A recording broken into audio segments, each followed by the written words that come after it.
자, 우리 말씀 같이 봅시다. 계시록 7장 9절부터 17절, 계시록 후반부 말씀을 함께 보겠습니다. 계시록 7장 9절부터 17절 말씀입니다. 우리 한 목소리로 9절부터 읽겠습니다. 시작.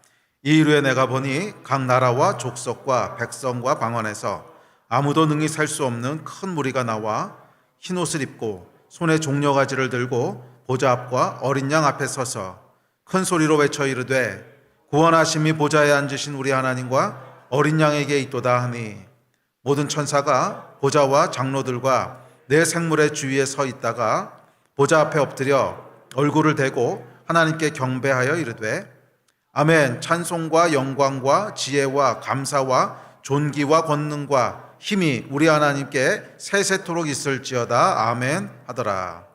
장로 중 하나가 응답하여 나에게 이르되 이 흰옷 입은 자들이 누구며 또 어디서 왔느냐? 내가 말하기를 내 주여 당신이 아시나이다 하니 그가 나에게 이르되 이는 큰 환난에서 나오는 자들인데 어린 양의 피에 그 옷을 씻어 희게 하였느니라. 그러므로 그들이 하나님의 보좌 앞에 있고 또 그의 성전에서 밤낮 하나님을 섬김에 보좌에 앉으신 이가 그들 위에 장막을 치시리니 그들이 다시는 줄이지도 아니하며 목마르지도 아니하고 해나 아무 뜨거운 기운에 상하지도 아니하리니 이는 보좌 가운데 계신 어린 양이 그들의 목자가 되사 생명수 샘으로 인도하시고 하나님께서 그들의 눈에서 모든 눈물을 씻어주실 것임이라. 아멘. 지난주에 이어서 계시록 7장 후반부 말씀을 살펴보려고 합니다. 계시록 7장은 7인의 재난 가운데 삽입된 장면이라고 했죠. 6장에 보면 7인의 재난이 쭉 이렇게 등장하는데 이 재난 가운데 이제 삽입되는 장면들이 있다고 했습니다. 그래서 6째 인을 띄고 7째 인이 아직 떨어지지 않았는데 그 사이에 삽입되어 있는 장면입니다. 그래서 이 하나님을 떠난 세상은 꼭 역사의 마지막 시간이 아니더라도 크고 작은 재난 속에서 살아갑니다. 그렇죠? 하나님을 떠난 세상은 죄 가운데 있기 때문에 꼭 역사의 마지막 때가 아니더라도 개인적으로 또 시대적으로 크고 작은 그런 고난 또 크고 작은 환난을 겪으면서 살아갑니다. 개인적으로 힘든 시간을 통과하기도 하고 시대적으로 재난을 맞아가기도 하고 그렇죠. 자, 그렇다면 이 큰 재난과 고난 가운데 하나님의 백성들은 과연 어떻게 될까? 이것이 6장 마지막의 질문이었습니다. 자, 6장에는 7인의 재앙이라고 하는 재난들이 기록되면서 그중에 6가지가 기록되죠. 기록되면서 큰 어려움과 고통이 있을 것을 예언합니다. 자, 그러고 나니까 그렇다면 이런 큰 환난과 고통 가운데 하나님의 백성은 어떻게 되는 거지? 그 질문으로 6장이 끝납니다. 그리고 이어지는 7장은 이제 삽입 구절인데 그렇다면 이 재난과 환난 가운데 하나님의 백성은 어떻게 될 것인가에 대한 이야기를 나누고 있습니다. 자, 그래서 이 특별히 7장 말씀은 전에도 말씀드렸지만 지금도 얘기했지만 꼭 마지막에 있을 어떤 일들이라기보다는 초림부터 재림까지의 마지막 때를 살아가는 교회, 그리고 이 마지막 때의 특징 중에 하나인 죄로 말미암은 고난, 죄로 말미암은 환난, 죄로 말미암은 재난 가운데 교회는 어떻게 될 것인가, 믿는 자들은 어떻게 될 것인가 하는 이야기를 다루고 있습니다. 그래서 이 7장의 주제는 재난 가운데 크리스찬이에요. 고난 속을 통과하는 크리스찬들이라고 하는 것이 7장의 주제입니다. 그래서 7장에 보면 두 가지를 얘기한다고 했죠. 첫 번째는 14만 4천 명에 대한 것이고 그다음에 후반부는 오늘 읽으셨던 큰 환난 가운데 나오는 흰 옷을 입은 셀 수 없는 무리들에 대한 이야기입니다. 자, 14만 4천 명을 통해서 우리 지난주에 살펴봤지만 환난 가운데 어떻게 하신다는 거예요? 하나님께서 인치셔서 보호하신다는 거예요. 그래서 믿는 자들은 환난 가운데 특별한 하나님의 보호하심이 있다는 것입니다. 물론 이 땅에 재난이 있을 때 믿는 자들이라고 해서 재난이 피해가지는 않습니다. 그러나 하나님께서 감당할 만하게 하신다는 거예요. 감당할 만하게 하실 뿐만 아니라 우리의 마음과 영혼은 완전하게 지키십니다. 그래서 14만 4천의 입맞은 하나님의 백성 이 말씀을 통해서 환난 가운데 염려하지 말라는 거예요. 환난 가운데 평안하라는 거예요. 하나님께서 당신 백성은 안전하게 지키신다고 하는 것이 첫 번째 계시고 약속입니다. 자, 그리고 이어지는 이제 후반부 말씀에 입맞은 자, 큰 환난 가운데 나오는 자, 큰 환난 속에서 나오는 흰 옷을 입은 큰 무리에 대해서 얘기하는데, 자, 이 무리는 믿음의 절개를 지킨 승리한 교회의 모습이다라고 우리 지난주에 말씀드렸습니다. 그래서 결국 이 14만 4천 명은 어쩌면 재난을 앞두고 있는 그런 하나님의 백성의 모습이라면, 전쟁을 앞둔 군인의 모습이라면, 이 후반부에 기록되어 있는 모습은 큰 환난을 통과하여 승리 가운데 영광 가운데 거하게 되는 그런 교회의 모습을 드러내고 있습니다. 그래서 아무도 셀 수 없는 큰 무리가 흰 옷을 입고 종려나무 가지를 들고 보좌 앞과 어린 양 앞에 서서 승리와 감격의 예배를 드립니다. 구원하심이 보좌에 앉으신 우리 하나님과 어린 양께 있도다. 아멘. 이것이 환난을 통과한, 환난 가운데 믿음으로 승리한 영광스러운 교회의 모습입니다. 자, 그래서 이 두 가지 모습을 통해 하나님께서는 마지막 때에 당신 백성을 안전하게 보호하실 뿐만 아니라 승리하게 하셔서 영광에 이르게 하실 것을 약속하십니다. 그래서 오늘은 이 후반부 말씀, 큰 환난 가운데 나오는 자들, 흰 옷을 입은 능히 살 수 없는 큰 무리에 대해서 살펴보면서 고난과 크리스찬의 관계, 우리는 고난 가운데 어떻게 반응해야 되며 그 고난은 우리에게 무슨 의미를 줄 것인가 하는 이야기들을 살펴보려고 합니다.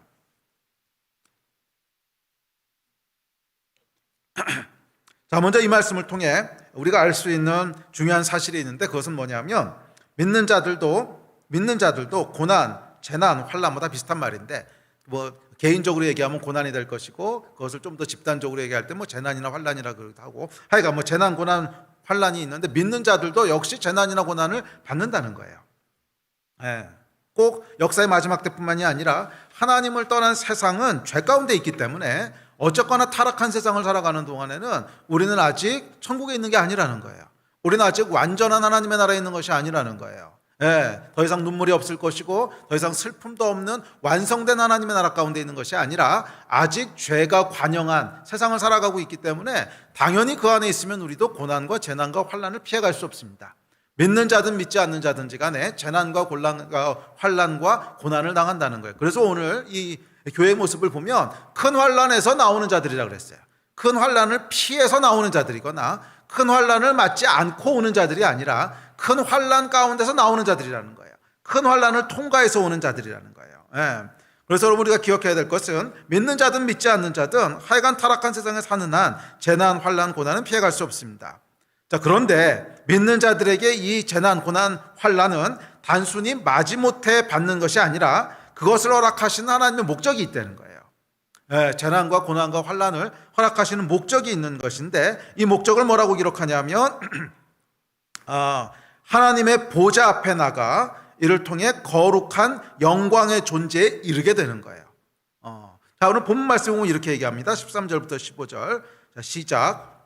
장로 중 하나가 응답하여 나에게 이르되 이 흰옷 입은 자들이 누구며 또 어디서 왔느냐? 내가 말하기를 내 주여 당신이 아시나이다 하니 그가 나에게 이르되 이는 큰 환난에서 나오는 자들인데 어린 양의 피에 그 옷을 씻어 쉬게 하였느니라. 그러므로 그들이 하나님의 보좌 앞에 있고 또 그의 성전에서 밤낮 하나님을 섬김에 보좌에 앉으시니까 그들 위에 장막을 치시리니.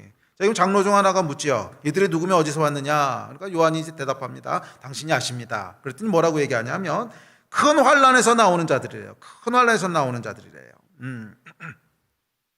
자, 그래서 이 요한이 지금 기록하고 있는 교회의 모습은 뭐냐면 큰 환난에서 나오는 자들이에요. 교회는 환난을 통과하는 자들이지 환난을 피해가는 자들은 아니라는 거예요. 교회는, 크리스찬은, 복음은, 기독교는 환난을 통과해가는 자들이지 환난을 피해가는 자들이 아니라는 거예요. 그래서 여러분, 초대교회부터 지금까지 참된 하나님의 교회는 항상 큰 환난에서 나오는 자들, 환난을 통과하여 나오는 자들이었지 환난을 하나도 맞지 않고 피해가는 자들이 아니었습니다. 교회사를 보세요. 교회는 여러분 한 번도 환난을 피해간 적이 없어요. 항상 교회 역사가 기록되는 곳에는 환난과 핍박과 고난을 배경으로 깔고 있죠. 성경에서도 그랬고 교회사를 봐도 그렇고 항상 교회 역사는 항상 크리스천의 삶은, 교회는 언제 교회되고 언제 교회의 진가가 드러나냐 하면 환난과 고난과 핍박이라고 하는 것이 배경으로 깔려 있을 때 비로소 교회가 이런 존재구나 하는 것이 드러나게 되고 보여지게 됐지, 이게 없이 드러난 적은 한 번도 없어요. 개인적으로도 마찬가지입니다. 여러분, 언제 우리가 크리스천으로서의 진가가 드러나게 되는가? 고난을 통과할 때 진가가 드러나게 되죠. 모든 것이 완벽하고 모든 것이 편할 때는 누군들 잘하지 않겠습니까? 그게 여러분 욥기의 시작 아닙니까? 욥기에서 하나님을 신실하게 욥이 섬기고 있으니까 이 마귀가 뭐라고 고소합니까? 에이, 그거 뭐 모든 축복을 누릴 때 안 그러는 사람 어디 있습니까? 맞아요. 이게 팩트라는 거예요. 평안할 때, 아무 문제가 없을 때 안 그런 사람 어디 있냐는 거예요. 다 좋지요. 그때 하나님 섬기지 않는 사람이 어디 있냐는 거예요. 물론 안티가 아닌 이상, 안티 크리스천이 아닌 이상, 뭐 교회 다니는 사람은 진짜든 가짜든지 간에 하여간 다 하나님 찬양하고 하나님 좋아하지, 모든 풍성함을 누릴 때 거기서 이상한 행동하는 사람이 어디 있겠냐는 거예요. 마귀의 고소처럼, 욥기의 내용처럼. 맞아요. 개인의 삶을 봐도 그렇고 또 시대적인 것을 봐도 그렇고, 고난 가운데 있을 때 비로소 신앙이 증명돼요. 고난 가운데 있을 때 비로소 신앙이 드러나고, 고난 가운데 있을 때 비로소 신앙이 성장해요. 그래서 여러분, 교회사를 보면 고난 없이 교회가 역사에 기록될 만한 그런 영광과 그런 승리를 보여준 적은 한 번도 없어요. 한 번도 없어요. 평화로울 때는요, 거의 대부분의 경우 타락하고 침체됐죠. 평화로운 경우는요, 교회 안에서 정치적인 세력을 갖겠다가 싸우고 깨지고, 그러다 뭐 교황이 둘씩 나오고, 고난이 없고 핍박이 없고 평화 가운데 있을 때는 그런 굉장히 추한 모습으로 드러났지, 정말 영광되고 정결한 모습으로 보여진 적은 없어요. 교회가 영광되고 정결한 모습으로, 정말 교회가 이런 거구나 빛을 발하게 됐던 순간은 항상 어떤 순간이에요? 고난과 재난과 환난을 배경으로 깔고 있을 때예요. 그것이 핍박이든 아니면 큰 위기로 뭐 자연재해든 하여간 뭔가 위기가 왔을 때 비로소 교회가 빛을 발하게 되는 거예요. 자, 이것이 여러분 하나님께서 자녀들에게 섭리적으로 고난을 허락하시는 이유고 목적이라고 믿습니다. 아멘. 자, 그래서 이어지는 15절에 보면 이렇게 얘기하죠. 그러므로는 뭐예요? 그 결과, 이런 뜻이죠.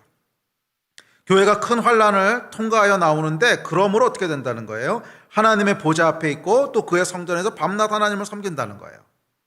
보좌에 앉으시니까 그들 위해 장막을 치신다는 거예요. 자, 고난을 통해 교회는 하나님의 보좌 앞으로 나가요. 그러므로 하나님 보좌 앞에 나가잖아요. 또 고난을 통해 교회는 예배를 배우게 되고, 고난을 통해 영광에 이르게 됩니다. 고난을 통해 하나님의 장막이 영원히 거하시는 성전이 되어가고, 고난을 통해 하나님과의 깊은 사랑의 관계, 결코 끊을 수 없는 관계를 맺어가게 됩니다. 그래서 여러분, 개인적으로도 말이에요, 고난을 통과한 분들을 통해서 듣게 되는 일관된 고백이 뭐냐 하면 주 없이 살 수 없다는 거예요. 그렇지 않습니까? 고난을 통과하지 않은 사람은 립서비스로 이런 말은 할 수 있지만 그 깊이와 진심이 느껴지진 않아요. 그러나 고난을 통과하여 나오신 분들이면 100이면 100 다 똑같이 고백하세요. 주 없이 살 수 없다는 거예요. 그리고 그 고백에는 무게가 있어요. 그러니까 이 고난은요, 참 위기예요. 아예 이 고난으로 인하여 배교하고 떠나는 사람이 있는가 하면, 그 고난을 통과하여 나오는 사람은 믿음의 깊이가 더해지고 하나님과의 관계가 완전히 달라지고, 그래서 주의 보좌 앞에서 밤낮 하나님을 섬기는 자들이 되고, 하나님의 장막이 그 위에 처지는, 하나님과 끊을래야 끊을 수 없는 깊은 사랑의 관계가 생기고 주 없이 살 수 없게 되는 이 모습으로 거듭나는 거예요. 정금같이 나오려고 그랬잖아요. 욥이 그 고난을 놓고 정금같이 나올 거라 그러죠. 자, 그와 마찬가지로 우리가 이 고난을 통과하면서 정말 정금같이 되는 거예요. 재련된 금처럼 거룩해지고 깨끗해지고 하는 그런 거죠. 자, 계시록 7장 말씀을 통해서 이 고난 또는 재난, 환난의 목적들, 그리고 성격들, 그리고 비밀들에 대해서 함께 나누면서 저와 여러분 가운데도 특별히 저희가 지금 시대적으로 고난의 시기, 재난의 시기를 통과하고 있지 않습니까? 그래서 이 시간이 단순히 여러분들에게 견디는 시간이 아니라 정말 고난의 목적을 이루어가는 그런 복된 시간이 되기를 주의 이름으로 축복합니다. 자, 고난, 재난, 환난에 대해서 살펴볼 텐데요. 고난과 재난과 환난 뭐 다 비슷한 말들인데, 여기에는 적어도 세 가지 종류로 나눠서 생각해 볼 필요가 있습니다. 자, 고난에도요, 세 가지 종류의 고난이 있다는 거예요. 첫 번째는 어떤 고난이냐면 나의 죄로 말미암아 받게 되는 고난이 있어요. 나의 죄로 말미암아 받게 되는 어려움, 재난이 있어요. 자, 두 번째는 나의 죄와 관계없이 타락한 세상에 살기 때문에 누구나 가리지 않고 겪게 되는 고난이 있어요. 그렇죠? 지금 우리가 겪고 있는 그런 코로나 팬데믹이라든지 뭐 지진이라든지 자연재해라든지 그것은 우리의 어떤 개인적인 죄 때문에 온 건 아니죠. 뭐 전체적으로는 죄 때문에 일어나는 현상이겠지만 하여간 개인적인 죄의 결과는 아니죠. 이건 좀 다른 종류예요. 세 번째는 크리스천이기 때문에 받게 되는 고난이 있어요. 예수를 믿기 때문에 받게 되는 고난. 예수가 아니었으면 전혀 받을 이유가 없는 고난. 이렇게 세 종류의 고난이 있습니다. 그래서 이 세 종류의 고난은 그 성격이 다르고요. 그래서 대처하는 방법도 다르고 결과도 다릅니다. 자, 첫 번째부터 살펴봅시다. 나의 죄로 인한 고난. 자, 나의 죄로 인한 고난. 결론부터 살펴보면요. 나의 죄로 인한 고난은요. 결국 회개를 해야 해결돼요. 이거는 회개를 해야 해결됩니다. 회개가 따르지 않으면 이런 종류의 고난은 절대로 해결되지 않습니다. 모양만 바꿔서 계속 유지가 돼요. 자, 물론 하나님께서는 강권적으로 고난을 면하게 해주실 수도 있습니다. 은혜 하나님이시잖아요. 그러니까 우리가 죄를 졌으면 반드시 그 죄에 대한 대가를 치러야 되느냐? 꼭 그렇지는 않을 때도 있어요. 그래서 우리가 어떤 것들은 죄를 지었음에도 불구하고 그냥 아무런 대가를 치르지 않고 넘어갈 때도 있죠. 저는 이것이 하나님의 은혜적인 섭리라고 믿습니다. 이미 예수께서 모든 죄의 값을 다 십자가에서 치르셨기 때문에 하나님께서 비록 우리가 어떤 잘못을 하고 죄를 짓는다고 할지라도 그 죄를 강권적으로 넘어가시게 하실 수 있습니까? 예, 있습니다. 그리고 실제로 하나님께서는 많은 은혜를 베푸셔서 많은 경우 우리가 지은 죄들을 하나씩 그에 상응하는 대가를 다 치르게 하지는 않으세요. 그렇죠? 네. 어떤 것들은 하나님께서는 은혜로 넘어가 주시는 것들이 있어요. 하지만 항상 그러신 건 아니에요. 항상 그러신 건 아니에요. 어떤 경우에는 우리의 죄로 말미암아 대가를 치르게 하실 때도 있어요.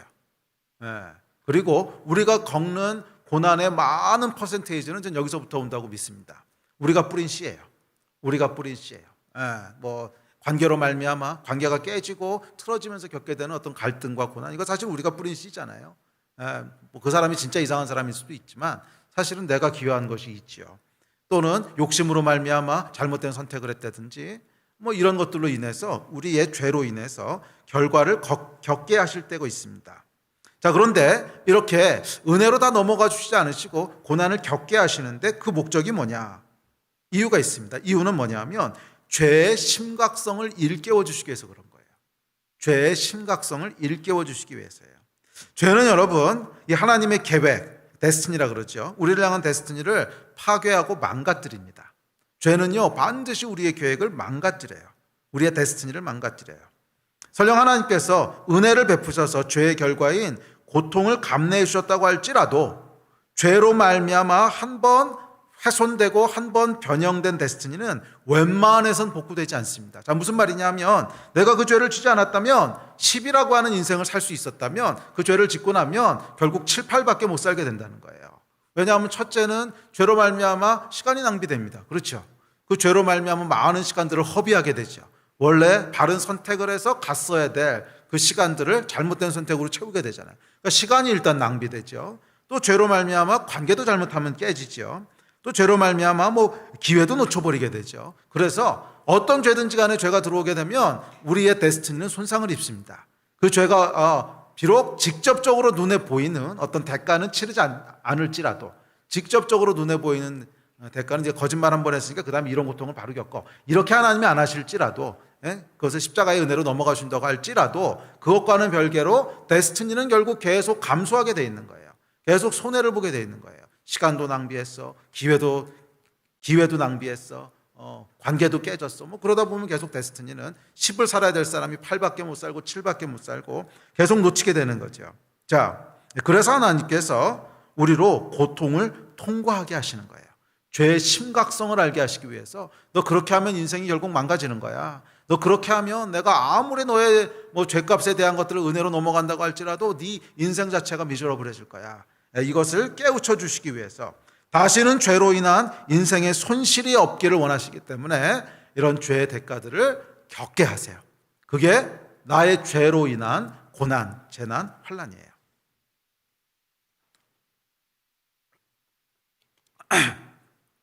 자, 죄는 여러분 결과가 있습니다. 죄는요 샬롬을 깨고요 고통을 가져옵니다. 우리를 향한 하나님의 뜻은 평안이고 기쁨이에요. 성경에 보면 이렇게 얘기합니다. 우리 다음 구절 읽읍시다. 시작. 여호와의 말씀이니라. 너희를 향한 나의 생각을 내가 하나니 평안이요 재앙이 아니니라. 너희에게 미래와 희망을 주는 것이니라. 이게 우리 하나님의 생각이라는 거예요. 우리를 향한 하나님의 마음은, 우리를 향한 하나님의 생각은 너는 고통 한번 실컷 당해봐라, 이게 아니라는 거예요. 우리를 향한 하나님의 마음은 재앙이 아니라 평안입니다. 절망이 아니라 기쁨과 소망입니다. 자, 그런데 죄는 이 모든 하나님의 계획들, 우리를 향한 하나님의 축복들을 파괴하고 망가뜨려요. 샬롬이 사라지고 불안과 두려움이 마음을 가득 채웁니다. 소망이 아니라 절망의 어두움이 사방을 덮습니다. 죄의 결과예요. 또 뿐만 아니라 죄는 관계를 파괴합니다. 죄로 인해 남편과 아내의 관계가 깨지고, 죄로 인해 부모와 자식의 관계가 갈라지고, 죄로 인해 이웃과의 관계가 불편해지고, 죄로 인해 교회 형제 자매들과도 관계가 망가지게 됩니다. 죄가 가져오는 고통, 재난입니다. 그런데 이것보다 더욱 심각한 게 있어요. 더욱 심각한 건 뭐냐 하면, 죄는 우리의 영을 병들게 한다는 거예요. 우리의 영을 병들게 한다는 거예요. 죄가 들어오면 영이 상하기 시작합니다. 영이 상한다고 하는 건 뭐냐 하면 하나님에 대한 감각이 무뎌지는 거예요. 근데 이 경험 여러분 해보시지 않으셨습니까? 죄가 크든지 작든지 간에 뭔가에 관 하나님의 말씀에서 어긋난, 우리 양심에 어긋나는 일을 하게 되면 하나님에 대한 감각이 무뎌져요. 그렇게 하나님에 대해서 이렇게 예민하게 서 있지를 못해요. 무뎌져요. 그래서 말씀을 읽어도 별로 감격이 없고, 기도하고 찬양을 해도 별로 기쁨이 없고, 좀 이렇게 멍해진다 그래야 되나? 하여간 무뎌지는 거예요. 영이 병드는 것입니다. 자, 그리고 이것이 한 번, 두 번 반복되면 결국 영이 심각하게 망가집니다. 그래서 영이 심각하게 망가지면요, 그 다음엔 영이 반응해야 될 걸 하나도 반응하지 못해요. 하나님에 대해서도 반응하지 않고 죄에 대해서도 반응하지 않아요. 원래 영은요, 죄에 대해서 어떻게 반응하게 돼 있냐면 양심을 주셔서 죄가 오면 아이고 잘못했구나 이런 걸 느끼게, 그렇게 인간을 만드셨는데, 죄가 계속 반복되면 죄에 대해서 느끼질 않아요. 죄를 지면서도 죄라고 느껴지질 않아요. 이걸 뭐라 그랬어요? 성경에서는 양심에 화인 맞았다 이렇게 얘기하죠. 양심에 화인 맞았다. 그 화인이라고 하는 건 뭐냐면 뜨거운 걸로 이렇게 지져서요, 그 인치듯이 입 맞았다는 거. 그러면 워낙 뜨거운 걸 한번 지지고 나면 웬만한 거 여기 닿아도 감각이 없어지죠. 그런 상태라는 거예요. 자, 우리 양심이 그렇게 된다는 거예요. 자, 그래서 이 상태가 되면 하나님과의 관계 역시 단절됩니다. 뭐 양심에 화인을 맞고 마음에 화인을 맞았는데 하나님에 대해서 올바르다, 이건 불가능하죠.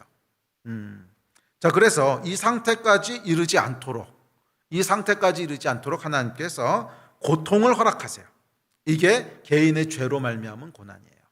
계속 두게 되면 결국 완전히 망가져서 더 이상 하나님과의 모든 관계가 완전히 단절되게 되기 때문에 거기까지 가지 않도록, 너는 그렇게 가면 큰일 나. 계속 그렇게 가면 너는 완전히 나하고는 단절된 영의 죽음에 이를 거야. 그래서 하나님께서 고난을 허락하셔서 그것을 통해서 우리를 깨우시는 거예요. 더 이상 죄 짓지 마. 더 이상 죄 짓지 마. 이게 뭐하고 똑같냐 하면요, 이 어린아이들 여러분 그런 거 해보신 적 있죠? 자꾸 뜨거운 거 이렇게 만질라 그러면, 아주 뜨겁진 않지만 그래도 조금 놀랄 만큼 뜨거운 이런 주전자 같은 거 이렇게 해가지고서 계속 만질라 그러면, 그래 너 정말 만질 거야? 오케이 손대봐. 그러면 이렇게 뜨거워 이렇게 아이들 해서 다시는 뜨거운 거 옆에 안 가도록 하는, 이런 거 여러분 해보셨죠, 부모님들? 저도 어렸을 때 해봤어요. 우리 아이들이 자꾸 뜨거운 거 만지려고 하면 그거 만지면 큰일 난다는 거 가르쳐 주려고, 뭐 그렇게 다치진 않을 정도지만 좀 고통스러울 정도의 뜨거운 걸 이렇게 살짝 대서 아이고 뜨거운 거 만지면 안 되는구나, 이런 거 가르쳐 주는 거죠. 똑같은 거예요. 죄로 말미암은 고난을 허락하시는 이유는, 하나님이 강권적으로 고난 안 당하게 하실 수 있습니까? 있으시죠. 그렇죠. 은혜 하나님이신데 뭐 고난 당하는 거 즐거워하시는 분은 아니에요. 그리고 십자가에서 다 처리하셨기 때문에 고난은 죄로 말미암아 피할 수 없어서 온 거는 아니에요. 하나님이 허락하셨기 때문에 온 거지. 근데 허락하신 이유는 계속 그렇게 하다간 죽는다는 거예요. 계속 그렇게 하다간 영이 완전히 죽을 거라는 거예요. 그래서 하나님께서 몸은 죽어도 영은 상하지 않게 하시기 위해서, 몸은 좀 다쳐도 영은 상하지 않기 위해서 그렇게 말하신 거예요. 그렇게 행하신 거죠. 자, 고린도전서에 그 말을 이렇게 하십니다. 그것을 이렇게 말씀하십니다. 같이 한번 읽어볼까요? 시작. 이런 자를 사탄에게 내주었으니 이는 육신은 멸하고 영은 주 예수의 날에 구원을 받게 하려 함이라. 고린도전서에서 사탄에게 내줬다고 하는 게 무슨 뜻인지는 좀 해석에 대해서 여러 가지 의견들이 있지만 하여간 그 사람이 뭔가 고난과 괴로움을 겪도록 놔둔 것은 영은 그래도 구원을 얻도록 하기 위해서라는 거예요. 몸은 우리가 고통 가운데 있어도 영은 그래도 구원을 얻도록 하기 위해서 하나님께서 몸의 고난, 우리의 육신의 재난들을 겪게 하십니다. 자, 그렇게 기억해야 될 것은 이 고난은 의인의 고난이 아니라는 거예요. 의인의 고난이 아니라 나의 죄로 인한 고난이에요. 의인이 받는 고난이 아닙니다. 그러므로 여기서 필요한 건 회개예요. 여기서 필요한 건 회개예요. 이 고난은 영광에 이르는 고난이 아닙니다. 이 고난이 영광에 이르는 고난이 아니라 그냥 계속 가면 파멸에 이르는 고난이에요. 파멸에 이르는 고난. 그래서 회개를 통과하지 않으면 파멸에 이른다는 거예요. 그래서 저는 개인적으로는 말이에요. 저희가 겪고 있는 고난의 적어도 50%, 많게는 7, 80%는 이런 종류의 고난이라고 생각해요. 저 개인을 봐도 그렇고 제 주변에서 목회하면서 사람들을 봐도 그렇고 실제로 우리가 겪고 있는 일들을 보면 다 이유가 있어요. 이유 없이 겪는 고난은 그렇게 많지 않아요. 이유 없이 진짜로 믿음 때문에 받는 고난은 그렇게 많지 않고요. 거의 대부분은 보면 이유가 있어요.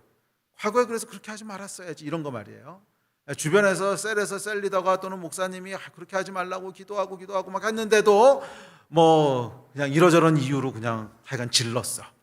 질러놓고는 이제 한참 시간이 지나고 나면 질러놓은 거에 대한 열매를 보는 거죠. 자, 어쨌든 간에 이건 하나의 예인데 우리가 겪고 있는 고난들은요. 근데 문제가 뭐냐면 이거 생각을 못해요. 과거에 내가 무슨 씨앗을 뿌렸는지를 잘 생각을 못하고 그냥 고난에만 집중을 해요. 그냥 고난에만 집중을 해서 아주 많은 사람들이 착각을 합니다. 나의 죄로 인한 고난인데 그것을 그냥 의인이 받는 핍박이라고 착각을 해요. 또는 의인까지는 아니더라도 그냥 이유를 모르겠는데 내가 받는 고난이라고 착각을 해요. 여러분, 이렇게 해서는 해답이 없습니다. 이렇게 해서는 절대로 해답이 나오지 않아요. 그것은 계속 지속돼요. 이 고난은 내가 불순종했구나, 내가 하나님의 말씀에서 벗어났구나 하는 것을 깨닫고 뉘우치고 회개해야만 끝날 수 있습니다. 그러지 않고는 절대 해결되지 않아요. 첫째는 여러분, 착각에서부터 나와야 돼요. 이유 없이 받는 고난이라고요? 물론 그런 게 있어요. 두 번째, 세 번째 살펴보겠지만. 그렇지만 대부분은 그거 아니에요. 이유 없이 받는 고난 아니에요. 의를 위해 받는 핍박이라고요? 아니 무슨 예수 때문에 생명의 위협을 받았습니까? 그런 거 아니잖아요. 우리 조금만 정직해집시다. 조금만 정직해집시다. 오늘날 우리 개인도 그렇고 오늘날 한국 사회의 교회가 받고 있는 여러 가지 지탄과 핍박들도요, 물론 억울하게 받는 게 있어요. 의를 위해 받는 게 있지만 사실은 더 많은 퍼센테이지는 우리가 뿌려놓은 씨앗 때문에 그런 거 아닙니까? 우리가 잘못했던 죄악 때문에 그런 거 아닙니까? 이전에 뿌려놨던 불순종의 씨앗들, 죄악의 씨앗들이 지금 열매를 보고 있는 거예요. 근데 시차가 있으니까 그걸 잘 인식을 못해요. 과거에 했던 일인데 그것이 한참 10년 뒤에 결과가 나타난단 말이에요. 그러면 연결을 못 시켜요. 그리고는 뭐라고 착각을 하냐 하면 이유 없이 받는 고난, 뭐 크리스찬이기 때문에 받는 고난 아니라는 거예요. 여기서부터 깨어나지 않으면 이 문제는 해결되지 않습니다. 저는 오늘날 각 개인들도 그렇고 교회들도 그렇고 여기서부터 벗어나야 된다고 믿습니다. 우리의 잘못입니다. 주님, 우리가 잘못했습니다. 우리가 과거에 이런 잘못된 씨앗을 심었기 때문에 지금 이런 열매를 거둡니다. 주님, 용서해 주십시오. 우리가 돌이킵니다. 다시는 그렇게 하지 않겠습니다. 이 회개가 있어야만 해결될 수 있는 고난입니다. 그래서 사실은 우리가 지금 겪고 있는 고난의 많은 퍼센테이지는, 물론 핍박이 심한 나라에 있는 교회들은 좀 다를 거예요. 그렇지만 적어도 대한민국이라는 상황, 또 서구 사회라고 하는 상황, 이런 상황 가운데서 우리가 겪고 있는 고난은 적어도 한 60, 70%, 많게는 80%는 나의 죄 때문에 받는 고난이라고 봐야지 옳을 것입니다. 물론 사람마다 차이는 있겠지만 하여간 그럴 거라는 거예요. 그러면 여러분, 회개하십시오. 우리가 잘못했던 것들에 대해서 뉘우치십시오. 그리고 다시 한번 말씀으로 돌아가십시오. 다시 한번 하나님의 말씀 그대로 살아갈 것을 결단하십시오. 이 회개와 결단이 일어나지 않으면 이 고통은 계속 반복될 거예요. 왜냐하면 우리를 보호하시기 위한 하나님의 사랑의 매예요. 아멘. 자, 그러나 우리가 회개를 통과하게 될 때 어떻게 되는 거예요? 회개는 여러분 좋은 거예요. 우리가 돌이키고 회개하게 될 때 결국 하나님께서는 우리 안에 이 두려움을 변화해 샬롬이 되게 하실 것이고 고통이 변하여 기쁨이 되게 하실 것입니다. 우리를 향한 하나님의 마음은 평안이지 재앙이 아니시고요. 기쁨과 소망을 주는 거예요. 미래와 소망을 주시는 거예요. 이 일이 회개를 통해서 회복되게 되기를 주의 이름으로 축원합니다. 자, 두 번째 종류의 고난이 있습니다. 재난으로 인한 고난인데요. 자, 이것은 믿는 자든 믿지 않는 자든 하여간 가리지 않고 다 같이 받는 거예요. 뭐 지진이 일어난다든지 아니면 뭐 쓰나미가 닥친다든지 아니면 큰 산불이 난다든지 이제 그런 거죠. 타락한 세상에 살기 때문에 개인의 죄와는 관계없이 그냥 받게 되는 고난입니다. 자, 우리가 지난주에 살펴본 마지막 때의 재난이 대부분 이런 종류의 재난이었죠. 뭐 개인적인 죄하고 직접 연결되는 건 아니지만 하여간 이 세상을 살면서 겪게 되는 거.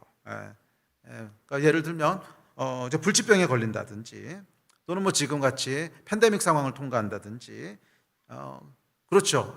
그래서 이런 팬데믹으로 말미암아 뭐 병에 걸리기도 하고 또는 재정적으로 어려움을 겪기도 하고 뭐 이런 고난을 통과한다든지 아니면 뭐 지진이나 산불이 난다든지 이런 것들이죠.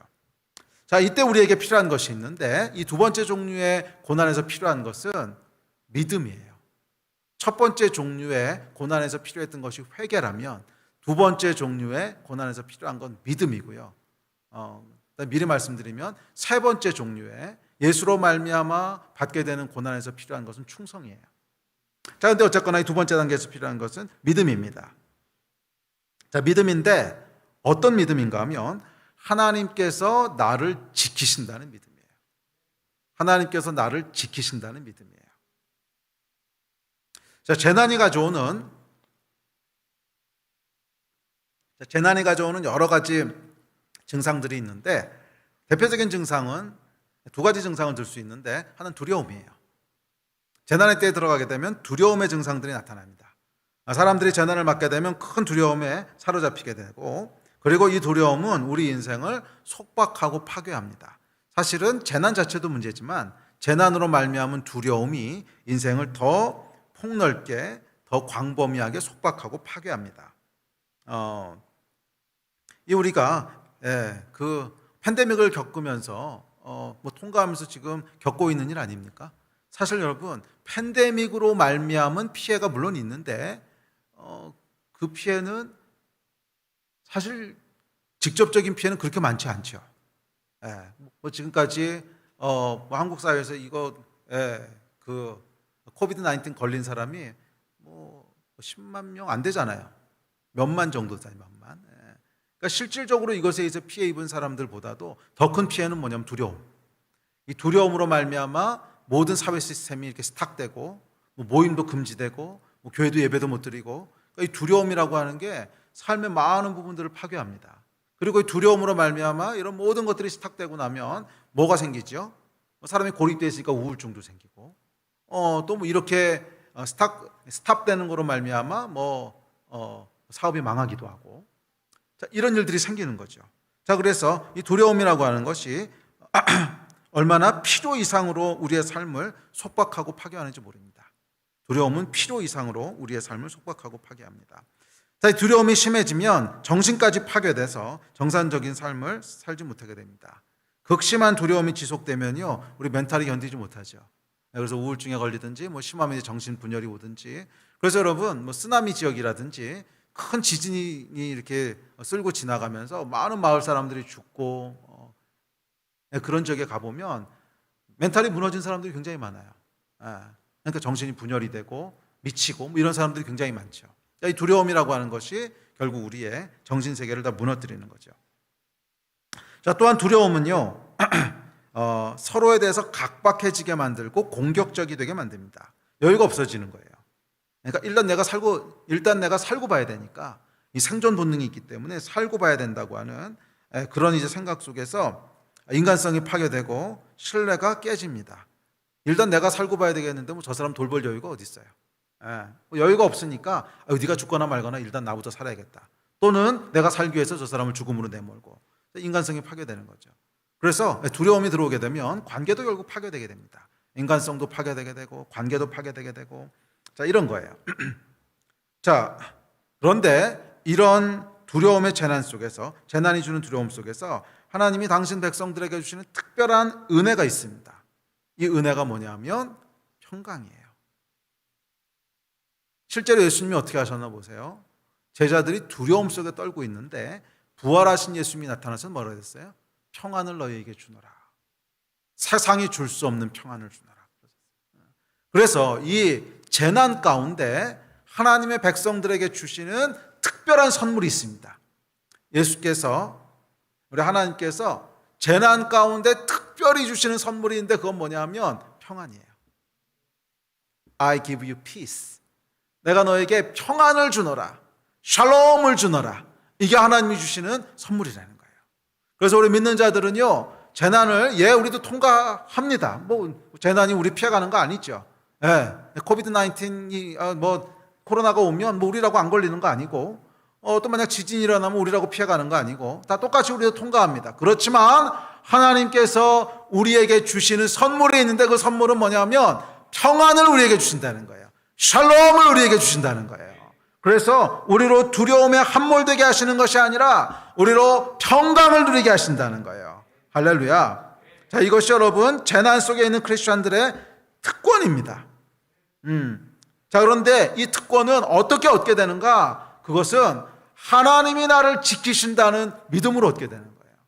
하나님이 나를 지키시는구나. 이 재난 가운데서도 나를 보호하시는구나 하는 믿음이 내 안에 역사하기 시작할 때 이제 비로소 샬롬을 누리게 되는 거예요. 그래서 나의 죄로 말미암은 재난 속에서는 회개가 필요하다면 이 두 번째 재난에서는 믿음이 필요합니다. 맞아, 우리 하나님께서 낮의 해로부터 밤의 달로부터 나를 지키시는구나. 나의 안고 서는 것을 아시는구나. 이 믿음이 있을 때 믿음을 통해서 뭐가 우리에게 선물로 와요? 샬롬이 우리에게 선물로 주어지는 줄로 믿습니다. 자, 시편에 보면 이렇게 얘기합니다. 우리 시편 같이 읽읍시다. 시작. 여호와는 너를 지키시는 이시라. 여호와께서 내 오른쪽에서 내 그늘이 되시나니 낮의 해가 너를 상하게 하지 아니하며 밤의 달도 너를 해치지 아니하리로다. 여호와께서 너를 지켜 모든 환난을 면하게 하시며 또 내 영혼을 지키시리로다. 여호와께서 너의 출입을 지금부터 영원까지 지키시리로다. 아멘. 여러분 시편 말씀을 믿으십니까? 네, 저는 믿습니다. 저는 여호와께서 지키신다고 하는 것을 믿습니다. 재난에 대해 필요한 것은 바로 이 말씀에 대한 믿음인 줄 믿습니다.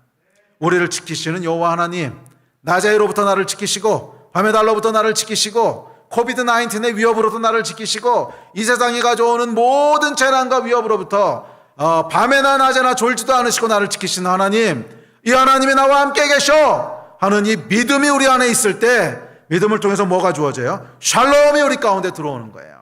두려움에서부터 벗어날 수 있는 은혜가 우리에게 부어지는 거예요.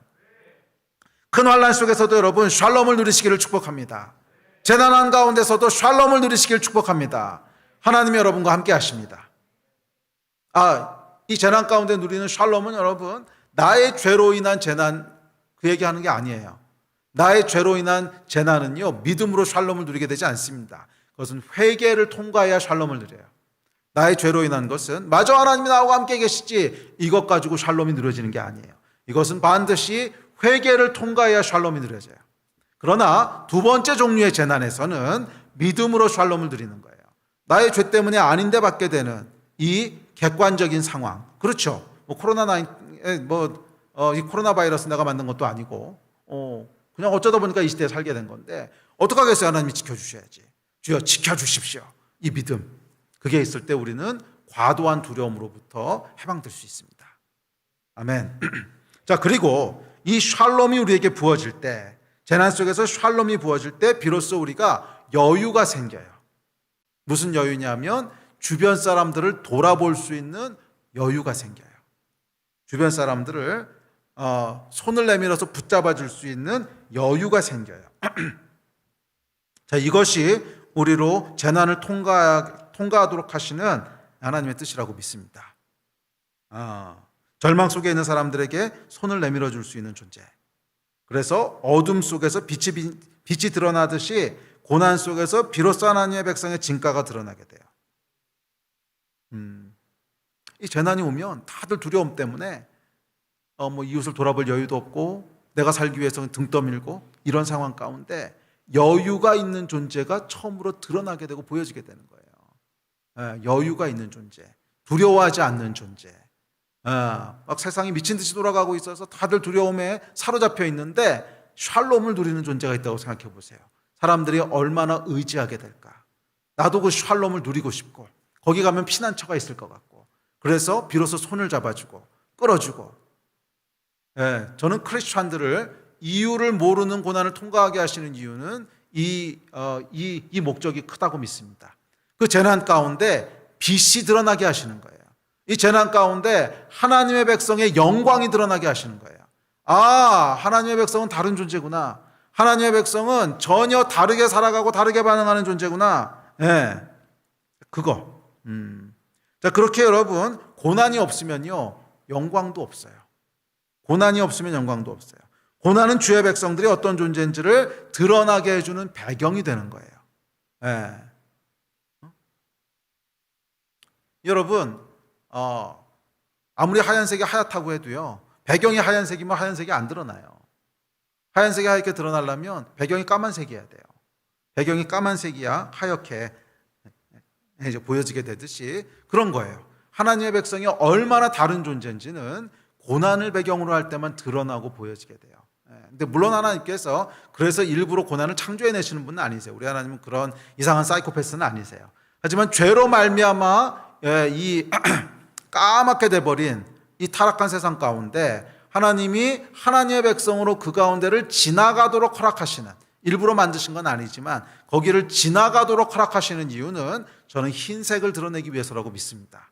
주의 백성들이 어떤 존재인지, 하나님이 어떤 존재인지, 이 두려움 속에서 어떻게 샬롬을 누리는지, 이 두려움 속에서 어떻게 하나님의 보호하심을 받는지 이걸 보여주시는 거예요. 그래서 여러분, 다니엘서에 보면 이 위기 가운데 들어가잖아요. 물론 이것은 세 번째 종류의 위기이긴 했는데 사자굴에도 들어가고 풀무불에도 들어가잖아요. 들어갔을 때 어떻게 해요? 하나님이 보호해 주는 것들이 드러나게 되죠. 그 가운데 샬롬을 누리는 모습들을 보게 되죠. 그리고 그 일을 통해서 세상 왕이 뭐라고 고백해요? 너의 하나님이 진짜다 이러고 고백을 하잖아요. 이게 하나님이 하나님의 백성들로 말미암아 풀무불을 통과하게 하시고 사자굴에 들어가게 하시는 이유라고 믿습니다. 그래서 고난의 배경이 없으면 영광도 없어요. 고난이 없으면 영광도 없어요. 저는 하나님께서 이 고난은요, 우리가 어떤 존재인지를 드러나게 하기 위한 최고의 기회라고 믿습니다. 빛은 여러분 어둠 가운데 드러나게 되는 거예요. 빛은 어둠 가운데 드러나게 되는 거예요. 아멘. 자, 이것이 재난 속에 있는 크리스찬의 데스티니인 줄 믿습니다. 자, 둘째, 재난 속에서 나타나는 두 번째 반응은 원망이에요. 사람들을 향해 원망하고 정부를 향해서 원망하고 더 나아가서 하늘을 향해 원망합니다. 이 재난이 오면 사람들은 원망을 쏟아낼 희생양을 찾습니다. 왜냐하면 그렇게라도 하지 않으면 마음에 화병 걸리기 때문에 그래요. 이건 누구 때문이야? 이 얘기를 하지 않으면 그래서 욕을 막 쏟아내서 그 욕을 받아낼 욕받이를 찾지 않으면 마음이 진정이 안 되는 거예요. 그게 죄지요. 자, 그래서 재난이 오게 되면요, 이 죄의 극명한 모습이 드러나게 됩니다. 재난은 죄의 극명한 모습을 드러내요. 그때 드러나는 죄의 극명한 모습이 뭐냐면 손가락질이에요. 죄는요, 손가락질이에요. 죄는 자기중심성이거든요. 자기중심성을 조금 더 구체적으로 얘기하면 손가락질하는 거예요. 이건 너 때문이고, 이건 너 때문이고, 이건 너 때문이고, 이게 죄예요. 나는 의인이고 이 모든 재난은 너 때문이라는 인식. 나는 의인이고 이 모든 재난은 너 때문이라는 인식. 이게 여러분 십자가 아닙니까? 십자가가 그런 거잖아요. 재난의 때 나타나는 죄의 본질은 희생양을 찾아서 나는 의롭고 이 모든 재난은 너 때문이라고 하는 손가락질입니다. 예수님 때도 그랬고 로마의 네로 황제도 그랬고 중세 유럽의 패스트 때도 그랬고 지금도 여전히 그런 거예요. 세상은요, 뭔가 재난이 오고 위기가 오면 하여간 희생양을 찾아요. 우리도 그렇지 않습니까? 대형 사고가 나거나 무슨 대형 화재가 나거나 건물이 무너지거나 그러면 반드시 원인을 찾죠. 물론 원인은 찾는 것은 필요합니다. 그래야 다시 그런 똑같은 재난이 반복되는 것을 피하려면 원인을 찾아야 되죠. 그런데 단순히 원인을 찾는 게 아니에요. 잘 보세요. 희생양을 찾아요. 언론도 그렇고 사람들도 그렇고 누군가에간 잘못한 사람은 사람을 찾아요. 그래서 그 사람한테 모든 잘못을 다 덮어 씌워요. 나는 마치 의인이냐. 근데 여러분 사실은 대형 사고가 날 때 어떻게 한 사람의 잘못으로 대형 사고가 나겠습니까? 대형 사고는요, 아무도 셀 수 없는 큰 무리가 함께 저지르는 거예요. 대형 사고는 아무도 셀 수 없는 큰 무리가 함께 저지르는 거예요. 뭐 예를 들어서 옛날에 뭐 성수대교 무너지고 뭐 이런 사건들 났잖아요. 그게 여러분 꼭 그거 지은 사람 한 사람만 잘못했겠습니까? 다른 건물도 무수히 그렇게 졌잖아요. 네, 그 일에다 동조한 거죠. 다들 그렇게 짓고 있으니까 성수대교 있을 때도 그런가 보다 하고 진 거 아닙니까? 네, 그리고 그렇게 하는 거에 대해서 또 암묵적으로 묵인해 준 거. 이런 아무도 셀 수 없는 큰 무리가 함께 만드는 거지 어떻게 재난을 한 사람이 만들어냅니까? 그런데도 불구하고 항상 재난이 일어나면 희생양을 찾아요. 누구? 또는 어느 회사, 그 회사의 CEO. 그래서 그 사람을 그냥 죽일 놈 만들어서 끝내죠. 이게 여러분 세상이 재난을 대처하는 방식이에요. 원망이죠, 원망. 자, 그러나 하나님의 백성은 다릅니다. 하나님께서 이 원망이 난무하는 재난 가운데 주시는 두 번째 특권이 있는데 그건 뭐냐 하면 감사하게 하시는 거예요. 그래서 재난 속에서 크리스찬이 보여줘야 될 두 번째 어떤 속성은 이제 첫 번째가 샬롬을 누리는 거라면 두 번째는요 감사하는 겁니다. 감사하는 겁니다. 그런데 이 감사는 어디서부터 오는가? 그것도 믿음에서 오는 거예요. 어떤 믿음이냐 하면 God's in control. 하나님이 다 통치하신다 하는 믿음. 우리는 지금 이해할 수 없는 상황 가운데 있고 우리는 지금 이해할 수 없는 재난을 통과하고 있지만 이건 너 때문이 아니고 이건 뭐 그 회사가 잘못했기 때문이 아니고 이건 어느 나라가 잘못했기 때문이 아니고 하나님이 통치하셔. 우리가 이것을 통과하게 하신 이유는 하나님이 허락하셨기 때문이야. 하나님이 허락하시지 않으셨으면 아무리 세상에 뭐 하늘과 땅이 뒤집어지는 난리가 날지라도 우린 그거 겪지 않아. 하나님이 허락하셨기 때문에 겪고 있는 거예요. 이게 있어야 돼요. 이 믿음이 있을 때 우리는 원망의 트랩에서 벗어나서 결국 감사하는 태도를 유지할 수 있어요. 그 대표적인 인물이 뭐예요? 요셉이죠. 그래서 요셉은 여러분 재난 가운데 있는 재난을 통과하는 크리스찬에 대한 예언적인 모델이라고 생각합니다. 요셉은 여러분 얼마든지 원망할 만한 상황들이 있었어요. 형들이 자기를 팔아 넘기죠. 그러니까 그 인생이 얼마나 재난과 고난 가운데 있었는지 생각해 보세요. 아니 부잣집 막내 아들로 태어났다가 막내는 아니죠. 밑에가 있었으니까. 하여간 이 부잣집 아들로 태어났다가 그래서 아버지의 총애를 받다가 갑자기 노예로 팔려가게 되고 또 노예로 팔려가서 어떻게 살만해지나 했더니 이 보디발이라고 하는 사람이 자기 아내 말만 듣고 감옥으로 집어넣어 보내고 뭐 감옥에서도 술 맡은 관원 떡 맡은 관원 이거 해줬더니 그러고 나서 어떻게 돼요? 이 사람이 또 이제 복권되고 나서는 뭐 이제 나몰라라 하고 몇 년 잊어버리고 있고 이런 과정들을 통과하면서 얼마나 원망이 생겼을까 생각해 보세요. 아마 자다가도 벌떡벌떡 일어났을 거예요. 이놈의 형들 내가 다시 만나면 가만 안 둔다. 이놈의 보디발. 참 근데 여러분 놀라운 것은 이 요셉이요 애굽의 총리가 되고 나서 보디발의 아내를 어떻게 했다는 얘기가 없어. 저 같았으면요 총리 되자마자 누구부터 쳤을 것 같아요? 그렇지 보디발. 와봐라 올 때 부부 동반으로 와라 뭐 이래가지고서 여기부터 손봤을 것 같은데 그 기록이 없죠. 즉 형들도 원망하지 않았고 보디발과 그의 아내도 원망하지 않았다는 거예요. 자 요셉이 뭐라고 고백하나 들어보세요. 마지막에 형제들을 만났을 때 이렇게 고백합니다. 창세기 45장입니다. 시작. 하나님이 큰 구원으로 당신들의 생명을 보존하고 당신들의 후손을 세상에 두시려고 나를 당신들보다 먼저 보내셨나니 그런즉 나를 이리로 보내니는 당신들이 아니요 하나님이시라. 하나님이 나를 바로에게 아버지로 삼으시고 그 온 집에 주로 삼으시며 애굽 온 땅의 통치자로 삼으셨나이다. 할렐루야. 나를 이리로 보내니는 나로 이 재난을 통과하게 하니는 당신이 아니라 하나님이시라는 거예요. 나로 이 감옥을 통과하게 하신 이는 보디발의 아내가 아니라 하나님이시라는 거예요. 나로 애굽에 팔려오게 하신 이는 형들이 아니라 하나님이시라는 거예요. 나로 이 재난과 고난을 통과하게 하는 이는 이 사람의 잘못이고 저 사람의 잘못이고 저 회사가 잘못했고 이게 아니라 나로 이 재난의 바다를 통과하게 하는 것은 하나님이시라는 거예요. God's in control. 하나님이 모든 것을 통치하신다는 거예요. 이 믿음. 두려움은요, 나를 지키신다는 믿음이라면, 원망은 하나님이 통치하신다는 믿음. 이 믿음이 있을 때 우리는 원망에서부터 노임을 받아요. 그리고 감사한 마음을 유지할 수 있어요. 하나님이 통치하시기 때문에 결국 하나님의 일을 이루실 거야.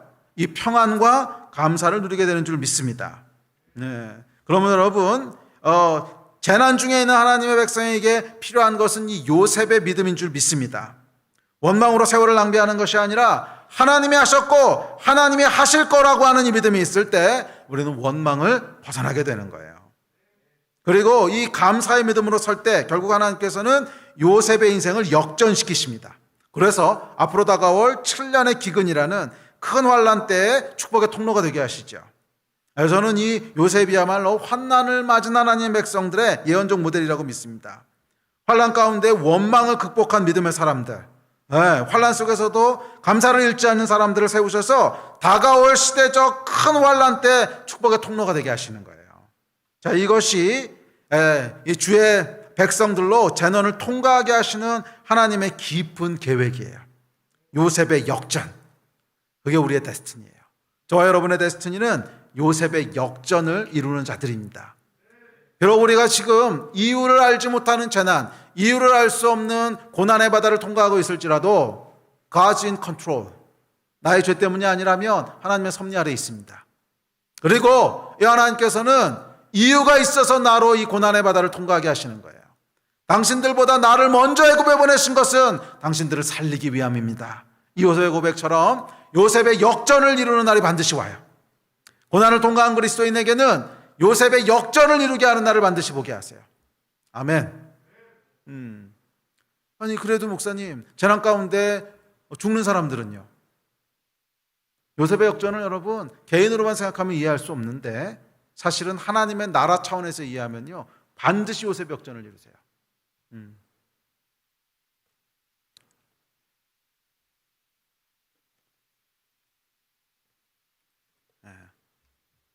나는 비록 생명이 끊어지고 끝날 수 있을지 몰라도 재난 가운데 그 일로 말미암아 하나님께서 하나님의 계획들을 교회를 통해서 공동체를 통해서 전혀 생각지 못한 것에서 그렇게 이루시는 거예요.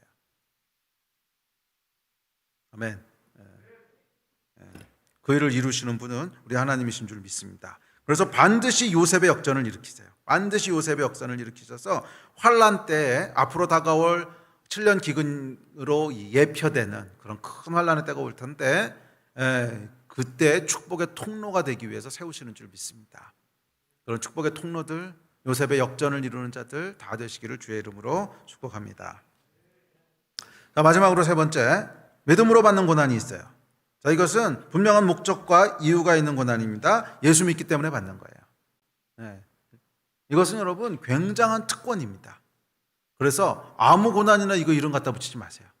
이거는 굉장히 특별하고 굉장히 영광스럽고 굉장히 하여간 그런 이걸 뭐라고 이름 붙여야 될까? 하여간 함부로 남용할 수 있는 게 아니에요. 아무 고난에다가는 이거 갖다 붙이지 맙시다. 이거는 정말 하나님께서 믿을 만한 사람에게만 허락하시는 영광된 면류관이에요. 그래서 예수께서 뭐라 그러셨냐면 이렇게 말씀하셨어요. 자, 시작. 의를 위하여 박해를 받는 자는 복이 있나니 천국이 그들의 것임이라. 나로 말미암아 너희를 욕하고 박해하고 거짓으로 너희를 거슬러 모든 악한 말을 할 때에는 너희에게 복이 있나니 기뻐하고 즐거워하라. 하늘에서 너희의 상이 큼이라. 너희 전에 있던 선지자들도 이같이 박해하였느니라. 그래서 이 고난에 대해서 뭐라 그러셨냐면 이 고난이 너희에게 온다면 기뻐하고 즐거워하라는 거예요. 와, 하나님께서 너희를 선지자들과 같은 반열로 대우하신다는 뜻이에요. 선지자들과 같은 반열로, 이사야와 같은 반열로, 예레미야와 같은 반열로 생각하신다는 거예요. 그러니까 이것은 굉장한 영광이고 굉장한 특권이라는 거예요. 아무 데다가나 이거 갖다 붙이지 말자는 거예요. 뭐 코로나로 말미암아 좀 어려운 일 겪고 있는데 무슨 의로 말미암아 핍박 이런 거 아니에요. 그건 그냥 받는 고통이고, 또 더 추한 것은 나의 죄로 말미암아 고난을 겪으면서 의로 말미암은 고난처럼, 아이고 여러분 이거는요, 우리 정말 하지 맙시다. 이건 정말 추해요. 이 영광된 고난을 그렇게 폄하하면 안 돼요. 이것은 정말 하나님께서 인정하시고 정말 하나님께서 인준하신 자들에게만 허락되는 고난이에요. 예수로 말미암아 받는 핍박, 이건 정말 영광스러운 거예요. 내가 예수 믿기 때문에 받는 고난, 이건 무엇과도 비교할 수 없는 온 우주와 온 세계를 통틀어서 최고의 영광이에요. 아멘. 예수를 위해 받는 고난, 할렐루야. 그래서 이 고난 가운데 들어가게 되면 제일 먼저 뭐 하라는 거예요? 기뻐하고 즐거워하라는 거예요. 기뻐하고 즐거워하라. 와, 하나님께서 나를 이렇게 여겨주셔서 예수의 고난을 감당하게 하시는구나, 믿음의 고난을 감당하게 하시는구나, 나를 충성된 자로 여겨주셨구나, 할렐루야. 기뻐하고 감사하라는 거예요. 아멘. 이 고난은 여러분 아무나 받게 되는 고난이 아닙니다. 정말 아니에요. 그래서 이 고난이 만약 여러분에게 찾아온다면 정말 기뻐하고 즐거워하십시오. 나에게 이런 기회를 허락하시다니, 나에게 예수로 말미암아 고난받을 수 있는 기회를 주시다니, 할렐루야, 할렐루야. 기뻐하고 즐거워하십시오. 적어도 여러분들을 선지자들의 반열로 대우하신다는 뜻이에요. 하늘에 상이 있다는 거예요. 선지자들이 받는 상을 우리도 받게 하신다는 거예요. 아멘. 이 환난에는 영광이 있습니다. 정말 하나님께서 인정하시고 기뻐하신 영광이에요. 비록 이 땅에서는 우리가 짐승처럼 취급받고, 비록 우리가 이 땅에서는 만물의 찢개같이 손가락질 당할지라도 흔들리지 마십시오. 하늘의 상급이 있습니다. 하늘에서 우리는 더 이상 찌꺼기가 아닐 거고요. 하늘에서 우리는 더 이상 수치를 당하지 않을 것입니다. 영광의 상급이 있습니다. 할렐루야. 그래서 바울이 이렇게 얘기했습니다. 자, 시작. 또 수고하여 친히 손으로 일을 하며 모욕을 당한 즉 축복하고, 박해를 받은 즉 참고, 비방을 받은 즉 고면하니 우리가 지금까지 세상에 더러운 것과 만물의 찌꺼기 같이 되었도다. 바울은요, 예수로 말미암아 고난을 받았는데 얼마나 고난을 받았냐면 만물의 찌꺼기 같이 됐대요. 모든 사람들이 손가락질하고 저거 바보 같은 놈이고 나쁜 놈이고 죽일 놈이고, 모욕과 수치와 모든 어려움과 매맞고 가난하고, 예수로 말미암아 받는 고난이 있었는데, 이 고난 가운데 바울이 뭐라 그랬냐면 박해를 받은 즉 참는데요. 그래서 이 세 번째 고난에서 우리가 보여야 될 반응은, 첫 번째는 이 고난이 얼마나 영광스러운가 하는 것을 아는 것이고, 두 번째는 견디는 거예요. 두 번째는 견디는 거예요. 충성이에요. 하늘에 대한 소망이에요. 하늘 소망을 포기하지 않고 끝까지 주께 충성하는 것입니다. 세상이 뭐라고 해도, 손가락질하고 우겨싸고 멸시하고 만물의 찌꺼기같이 짓밟아도 여전히 견디는 것입니다. 무엇으로? 하늘 소망으로. 하나님께서 나에게 영광을 주셨어. 하늘의 소망으로 끝까지. 이 땅의 시간은 지나가, 이 또한 지나갈지니 우리의 영원한 본향은 이곳이 아닙니다. 우리가 마땅히 할 일은 왕에 대한 충성 아닙니까? 오직 충성. 어떠한 어려움이 와도 견디는 거예요. 어떠한 핍박이 와도 끝까지 충성하는 거예요. 한 길을 가는 거예요. 곁눈질하지 않고 우직하게. 기뻐하고 즐거워하라. 하늘에서 너희의 상이 큼이라. 할렐루야. 충성된 여러분 되시기를 주의 이름으로 축복합니다. 자, 이 평화의 시간을 오랫동안 살다 보면 우리는 복음의 기독교의 본질을 잃어버리곤 합니다.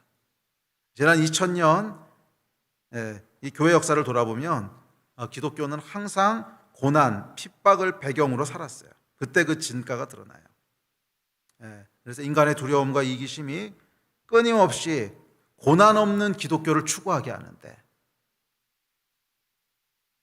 저 여러분 안에도 있지 않습니까?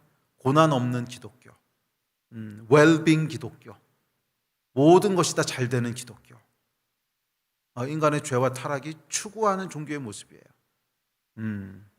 그런데 여러분, 결과를 보면요, 지난 2000년 동안 교회사를 보면 그런 시대를 살았던 교회는 힘이 없었고 나태했고 타락했어요.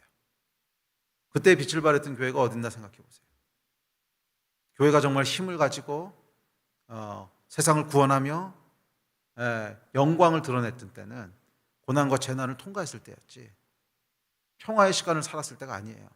다윗이 언제 죄 졌나 생각해 보세요. 평화의 시간을 누릴 때 죄진 거 아닙니까? 고난의 시간 가운데 다윗이 죄를 진 게 아니었어요. 그러면 여러분, 진짜 기독교의 본질은 재난과 환난 가운데 어떻게 반응하는가 하는 거예요. 재난과 환난 가운데 어떻게 반응하는가? 두려움과 원망인가? 아니면 샬롬과 감사인가?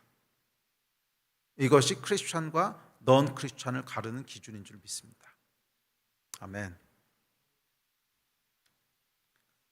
그러면 여러분, 고난과 환난이 없을 것을 기대하지 맙시다.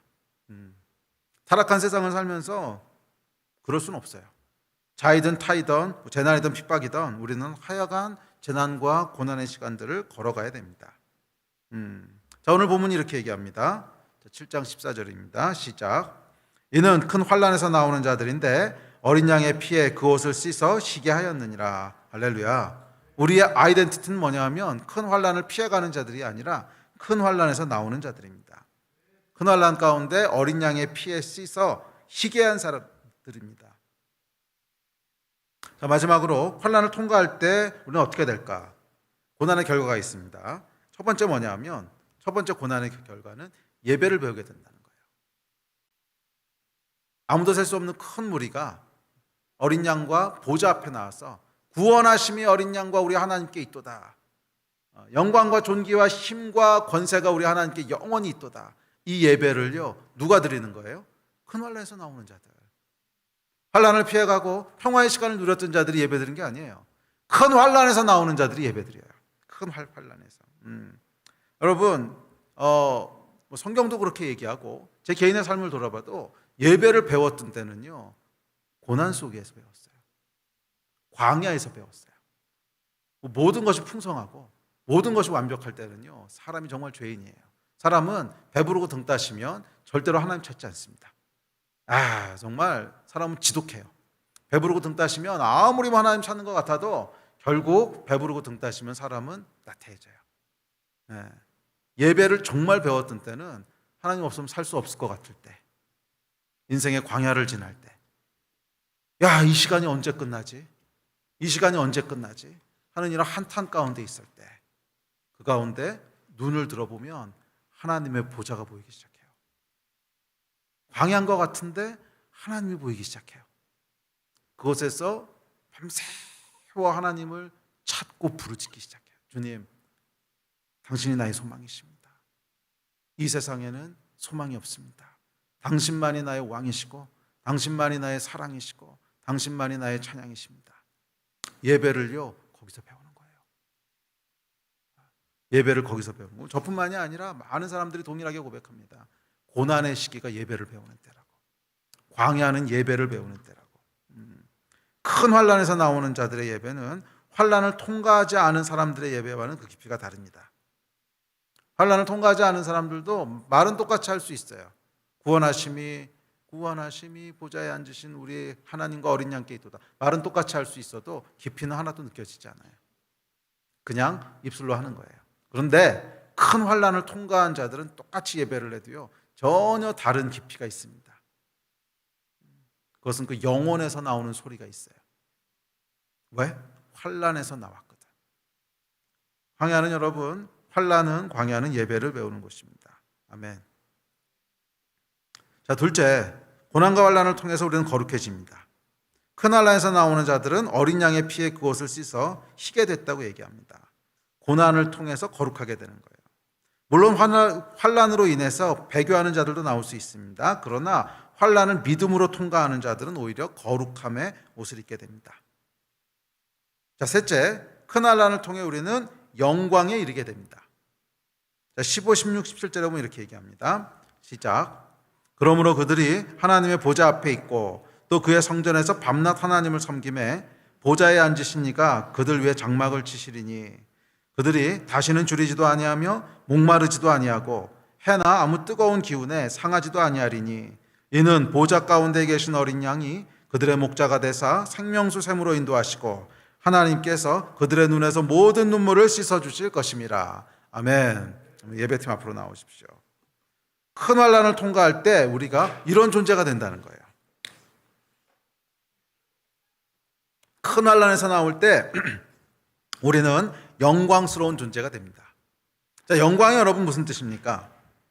영광이라고 하는 것은 하나님과 닮아가는 게 영광이에요. 하나님을 닮아가는 게 영광이에요. 우리가 뭐 아주 훌륭한 분을 만나거나 아주 높은 분을 만날 때 만나게 돼서 영광입니다 이 얘기 하잖아요. 그 얘기는 와, 당신은 나하고 굉장히 다르신 분이시고 나보다 큰 분이십니다. 그것을 보게 되는 게 영광입니다 이렇게 얘기하는 건데, 하나님은 하나님보다 더 크신 분이 없어요. 그래서 영광의 궁극적인 의미는 뭐냐면 하나님의 어떠함이 내 삶 가운데 나타나는 게 영광이에요. 그걸 영광이라고 하는데, 자, 그렇다면 진짜 영광은 뭔가? 진짜 영광은 여러분, 어린 양의 피에 옷을 씻어 희게 되는 게 영광이에요. 하나님께서는 어린 양의 피로 말미암아 우리를 의롭게 하셨습니다. 칭의라고 하죠. 그건 여러분 영광이 아닙니다. 그거는 은혜지. 우리로 어린 양의 피로 말미암아 그냥 공짜로 의롭게 되는 것은 영광이 아니라 은혜예요. 은혜. 그것은 칭의예요. 영광은 뭐냐면 그 어린 양의 피에 내가 옷을 씻는 거예요. 내가 씻는 거예요. 그렇게 해서 실제로 우리를 의롭다고 칭한 그 존재에 걸맞는 존재가 돼가는 것, 그게 영광이에요. 모든 그리스도인들은 공짜로 은혜로 칭의, 의롭다함을 받았습니다. 우리는 예수 그리스도의 피로 말미암아 거룩한 존재가 됐습니다. 그것은 여러분 은혜입니다. 그러나 우리가 하늘에서 받게 되는 영광은 다른 얘기예요. 영광은 그 어린 양의 피에 우리의 옷을 씻어 빠는 거예요. 우리가 드리는 헌신, 우리가 드리는 노력, 우리가 드리는 거룩해지고자 하는 믿음, 이 일들을 통해서 우리를 의롭다고 칭하신 그 존재에 걸맞는 존재가 되어갈 때 그것을 영광이라고 그러는 거예요. 그리고 이 고난을 통과할 때 우리는 어떤 존재가 돼요? 영광스러운 존재가 되는 거예요. 하나님을 더욱더 닮아가는 존재가 되는 거예요. 그래서 여러분, 예수님이 언제 영광스럽게 되셨습니까? 빌립보서에 보면 이렇게 얘기합니다. 시작. 사람의 모양으로 나타나사 자기를 낮추시고 죽기까지 복종하셨으니 곧 십자가에 죽으심이라. 이러므로 하나님이 그를 지극히 높여 모든 이름 위에 뛰어난 이름을 주사. 우리 하나님께서 예수를 모든 이름 위에 뛰어난 이름을 주시는 영광의 자리에 앉게 하셨는데, 언제 영광의 자리에 앉게 하셨냐면 죽기까지 복종하사 십자가에 죽으셨을 때 영광의 자리에 앉게 하신 거예요. 우리도 똑같습니다. 우리를 의롭게 하신 것은 하나님의 은혜지만 우리가 영광의 자리에 앉게 되는 것은 십자가를 질 때예요. 영광의 자리에 앉게 되는 것은 고난과 예수로 말미암은 핍박을 통과하면서 그 고난과 핍박과 환난 가운데 하나님의 말씀을 붙잡고 예수를 향한 충성됨을 포기하지 않고 죄와 타협하지 않으며 두려움에 굴복하지 않으며 유혹에 넘어지지 않으며 오직 하나님 한 분을 신뢰함으로 주님께서 나의 왕이시며 주님께서 나의 주인이시며 주님 한 분만이 나의 충성과 생명을 받으실 분이십니다.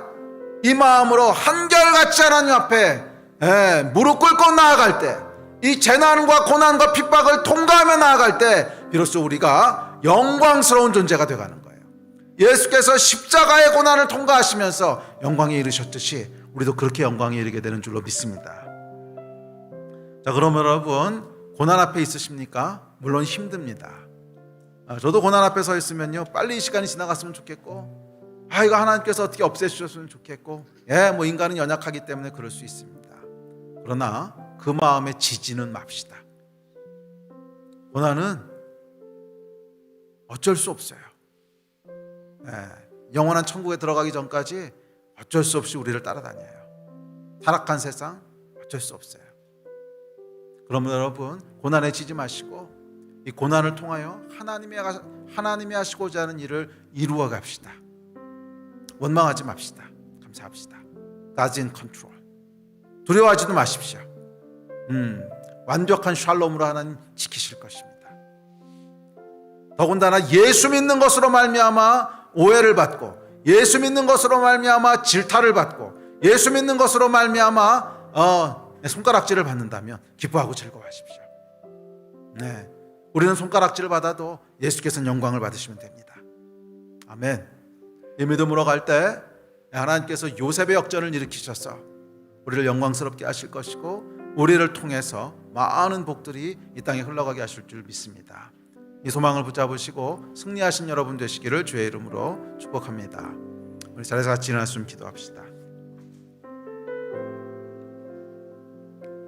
네, 우리 함께 기도하실 때 우리 말씀 기억하시면서 좀 주님 앞에 예배하며 나아갑시다. 주님, 이 고난의 때 나로 하여금 예배를 배우게 하여 주십시오. 이 고난의 때 믿음으로 고난의 바다를 지나가게 하여 주십시오. 원망과 두려움이 아니라 평강과 또 주께서 주시는 감사함으로 이 고난의 바다를 지나가게 하여 주십시오. 주님, 내가 믿습니다.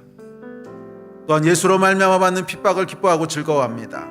우리를 선지자의 반열로 취급하여 주시니 감사합니다. 주님, 이 가운데 더욱 충성됨으로 믿음을 지키겠습니다. 이 마음을 가지고 우리 주님 앞에 좀 합심해서 기도하며 나아가십시다. 기도하시겠습니다. 주여, 주여.